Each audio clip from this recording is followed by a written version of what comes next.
شریعت نے پڑوسی کے اتنے حقوق بتائے. نبی علیہ السلام نے ارشاد فرمایا کہ جبرائیل میرے پاس پڑوسی کے حقوق کی تاکید کے لیے اتنی بار آئے، مجھے دل میں ڈر پیدا ہوا کہیں بندے کے مرنے کے بعد پڑوسی کو اس کی وراثت میں شامل نہ کر لیا جائے. یہ پڑوس کہاں تک ہوتا ہے؟ علماء نے لکھا 40 گھروں تک. دائیں بھی 40 گھر، بائیں بھی، سامنے بھی، پیچھے بھی، تو پورا محلہ ہی بن گیا. تو معلوم ہوا کہ پورا محلہ پڑوس ہے. تو کیا ہم اہل محلہ کی رعایت کرتے ہیں؟ بہت زیادہ رعایت کرنی چاہیے. اپنی طرف سے جتنا حسن سلوک کی زندگی گزار سکیں اتنا بہتر ہے. چنانچہ ایک آدمی گزرے، نبی علیہ السلام نے صحابہ سے پوچھا کہ اس کے بارے میں تمہاری رائے کیا ہے؟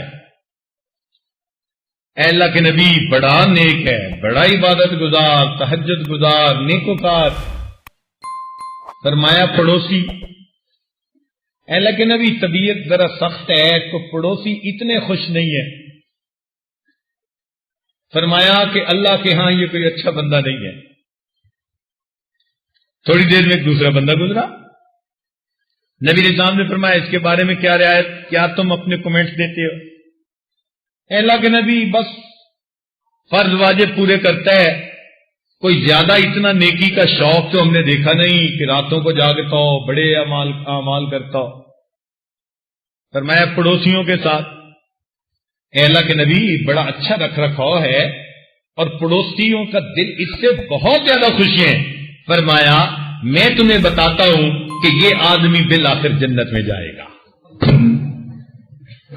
تو جو انسان اچھے رکھ رکھاؤ والا ہو، اچھے اخلاق والا ہو، پڑوسی خوش ہوں، اللہ کے بندے اس سے خوش ہوں، اللہ رب العزت بھی اس بندے سے خوش ہو جاتے.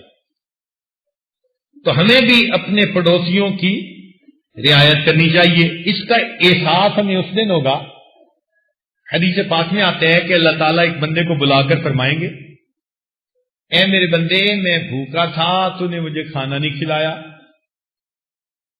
میں پیاسا تھا تو نے مجھے پانی نہیں پلایا، میں بیمار تھا تو نے میری بیمار کرسی نہیں کی.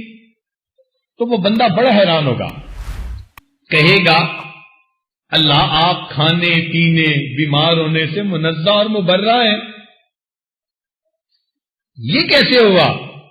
اللہ تعالیٰ فرمائیں گے فلاں دن تمہارے پڑوسی بھوکے تھے، اگر تم ان کو کھانا کھلاتے ایسا ہی ہوتا جیسے تم نے مجھے کھانا کھلایا ہوتا. تو ان کو پانی پلاتا ایسے ہی ہوتا تو نے مجھے پانی پلایا ہوتا. اس کی تیمارداری کرتا ایسے ہی ہوتا جیسے تو نے میری بیمار پرسی کی. اس دن احساس ہوگا کہ اللہ رب العزت کے ہاں اس کا کیا مقام ہے.